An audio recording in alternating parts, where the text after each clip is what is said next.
Most of us Americans are going to get a stimulus check.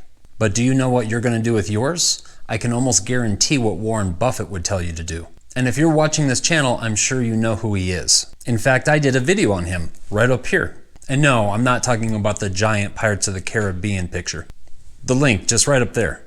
The head honcho at Berkshire Hathaway just touched on a net worth of $100 billion. How did he do this, you ask? By investing, of course. He is regarded by many as one of the best investors of all time. Speaking of Buffett, do you think he likes investing in companies that pay dividends? Do you think there's a reason I like investing in companies that pay dividends? For fun sometime, take a look to see what Berkshire Hathaway pulls in dividends alone. But we're not here to talk about that today. Now, Warren did not get filthy rich by making stupid financial decisions. I believe his first rule of investing is don't lose money. Now, your average Joe or average Jane for that matter isn't probably going to reach the levels of financial extreme that Buffett has, but we can definitely take a few lessons from his playbook. Besides, do you think you need billions to retire? So what would Warren Buffett want you to do with your stimulus check? In numerous interviews, he's talked about using extra cash to pay off underlying debt with high APRs, mainly credit cards. You guys have heard me talk about credit cards a lot. In fact, I just did a video about an infinite credit card hack. Link is right there.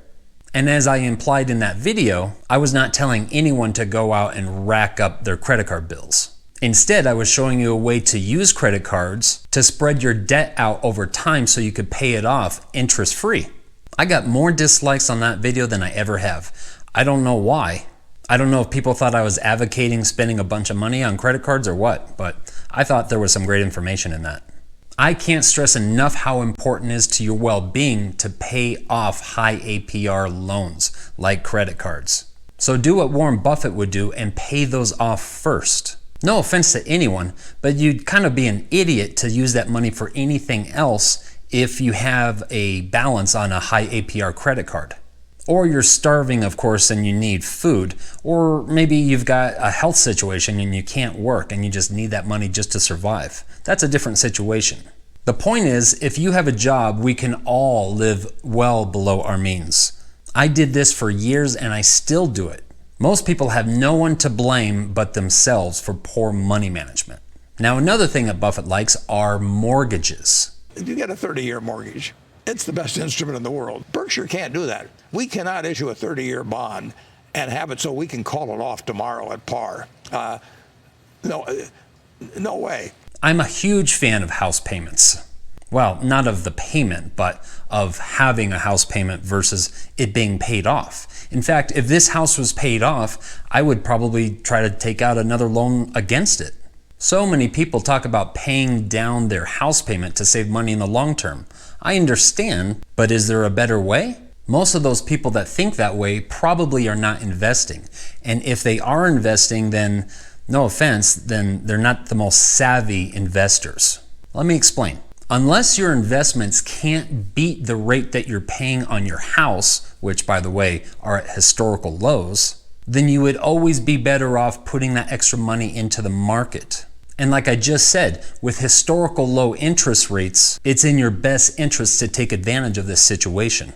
Why did you have a mortgage on it? You didn't need one, even in 1971, did you? Why did I have a mortgage on it? Well, you know, that 110 or 20,000 I borrowed, I was buying Berkshire then. Yeah, in fact, I was buying Berkshire constantly in the early 1970s. So Berkshire was probably around 40. Then I might have bought 3,000 shares of Berkshire or something like that with the proceeds from the loan. So that's $750 million now. I don't know if you understand what Warren just said. The price, the initial price of that house that he could have easily paid cash for, invested into his company over 50 years, turned into $750 million. $750 million instead of putting it into the house. Instead of having an all equity purchase, right? So if you do not have high credit card bills and you have enough food to eat, then Warren Buffett would definitely tell you to put the money in the market. Just remember, as I've said before, historically speaking, the S&P 500 returns on average 10% annually. Depending on the way the market goes, you're going to double your money every 7 to 8 years on average. So make that stimulus check work for you. I know it's great for our economy, but Americans are spending money like it's going out of style right now. Maybe it's their way of dealing with the pandemic, I don't know. But I live in one of the richest counties in the US. We were actually #1 for a while. And the way that I see people spending money, dining out, even my old restaurant that I just sold recently, there were people that came to my bar every single day. And you wanna know what's really funny? Is I remember hearing some of them talk about their bills and their money problems. One guy even saying how he has to talk to his wife about budgeting, yet he came to my bar every day. Now, being a business owner, I love that guy. In fact, you guys should too, because he paid me and now I'm paying you guys to hopefully get you interested in investing. Speaking of you guys, let me know down in the comments what you are planning to do with your stimulus check. Are you gonna go out shopping, buy something cool to try to impress your friends?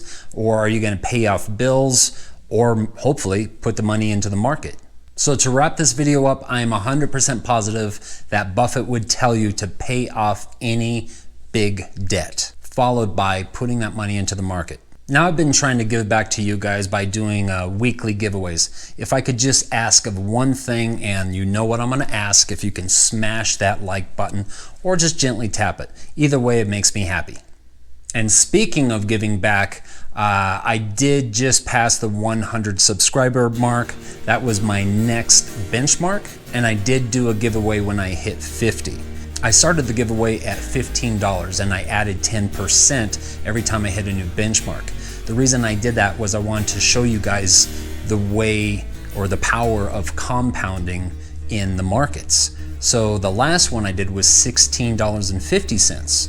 Down in the comments, if you want to enter for this giveaway, let me know what the giveaway total should be on the next one, on this one.